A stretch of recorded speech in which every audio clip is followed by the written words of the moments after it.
Hey Avitas Group, thank you for once again joining us for Q Community Connections. This is our second one, can you believe it? I'm really excited to have Cindy Thompson here with me today. She's the owner of Time Out Sports, small business owner, and she's here to talk to you about not all shoes are created equal and how important it is to go to a specialty store to find the shoe that's best for you. Whether it's walking, hiking, running your first marathon, whatever it is, she's your girl. So thank you for joining us, and Cindy, take it away. Thanks you for joining with us today.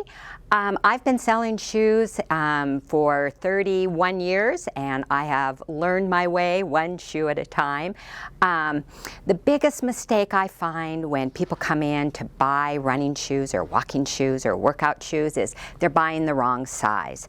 So number one, I'm going to say, go to a specialty small shop where they'll sit and fit you. They'll look at your foot, make sure that they offer the right suggestions for your foot.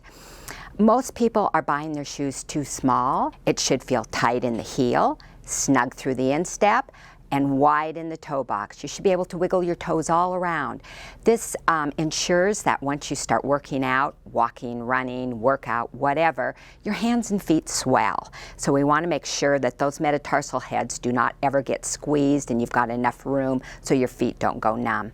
The other important thing to note is while you're standing, you should have a full thumb width from the end of your longest toe to the end of the shoe. So when you are out running, when those toes elongate out, you're not hitting the end of your shoe. So if you go to a specialty store, they'll check and make sure all those things are the right fit. There's a couple different categories for your running shoes, your walking shoes. Some are built for road and some are built for all-terrain. Your road shoes are good for treadmills, cement, asphalt.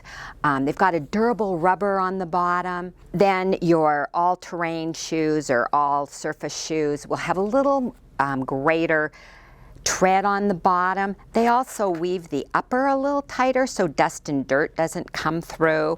And typically they're built a little closer to the ground, so when you are off-road, they're a little more stable. Your road shoes are built in several different categories. They're built shoes that are designed for neutral feet. They're built for people who have a high arch that doesn't flex. That would be a neutral shoe. They're built for people who have a high arch but it flexes a little bit. Then they're going to add a little extra support on the medial side for you. And then they're designed for people that have maybe a high arch but it flexes all the way to the ground. And then they make a shoe called a maximum support shoe. That shoe is built on a straight platform and then has a lot of support on the medial side as well. How your foot naturally absorbs shock is to strike on the outside, pronate to a neutral position. That way it ensures that your foot is absorbing the shock. If you stay on the outside of your foot, then your leg is absorbing the shock, not your foot. And then that, makes your legs tired and achy. If you get past neutral, roll to the inside, then that puts pressure on your knees and also on your shins. So it can cause shin splints, it can also cause stress fractures, it can also cause knee pain. There was a study done years ago on TMJ and orthotics. So if you don't have the right platform, then it can affect you all the way up through your neck and into your jaw. So it's really important to invest in a great pair of shoes. And that brings me to the point where with running shoes, you really do get what you pay for. So don't cheese out. Expect to pay between $100 and $150 for your running shoes. And most running shoes are designed to last, between 500 and 800 miles, depending on your size. Of course, someone that weighs 100 pounds is going to get a few more miles out of their shoes than someone who's running that weighs 250. When you run, you come down with 4 to 5 times your body weight. So you want a shoe that's got a great midsole that's going to help absorb that shock. oftentimes I get the question, how do you know when your running shoes are worn out? Well, some people will look at the tread, but if you're running on a treadmill, that isn't always accurate. Your body will be the indicator of when you need new shoes. Your legs will feel excessively tired. You'll feel achy. Your knees might hurt. Some people feel it in their hips. And the new buzzword now with running shoes is the drop. So if you hear this term, that is the ratio from the heel to the forefoot. They did a study several years ago and they found that a 12 millimeter drop takes pressure off your knees. Lower than 12 millimeters, there was no added benefits, but also no drawbacks. So it's kind of just a personal preference, what kind of drop. Sometimes if you're using it as a racing flat or speed work, you might want a little lower drop to get you in that midfoot strike a little quicker. They're a little quicker turnover and a little lighter weight.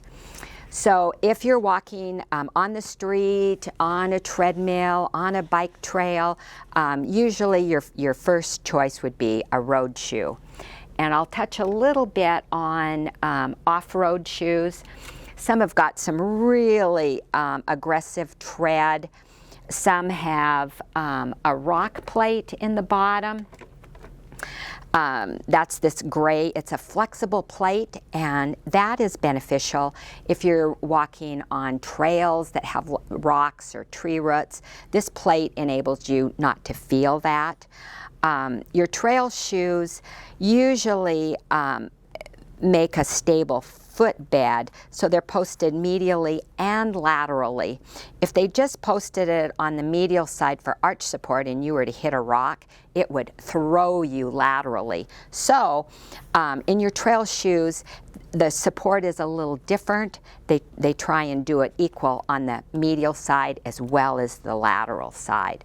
And again, that more endurance upper, so that if you do hit tree branches, it's a little more durable. Also, so the dust and dirt doesn't sift through. If you have any questions, it's really beneficial to go to a locally owned shop where you can visit with people. If you're having a problem, you can come back and revisit your issues. The other thing I wanted to talk about or touch base on is socks. Socks are so important. Our motto here at Time Out Sports is, cotton is rotten. Cotton absorbs moisture, but it doesn't do anything with it. So it keeps your feet wet, and they wad up and they slide around. So it's friction and moisture that causes blisters. So we don't want friction or moisture. You want a sock that is made out of a material and woven such that it'll pull the moisture away from your foot and keep your feet dry and blister free.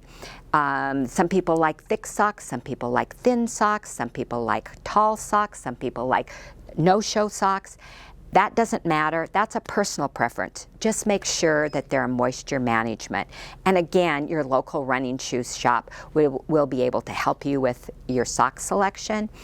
And then if you do buy locally, if you have a problem, you've got a resource to go back and visit with them and find out what the problem is. Thanks again. Have a great day and happy working out. All right, so Cindy, thank you again so much for taking the time to Absolutely. educate us more on shoes. And you know, she's been outfitting me for like 25 years. So I just wanted to know if you might have these in my size. Well, can you check? We'll check. Excellent. All right. Thank you so much. You're very welcome. We'll see you next time on Q Community Connections. Thank you.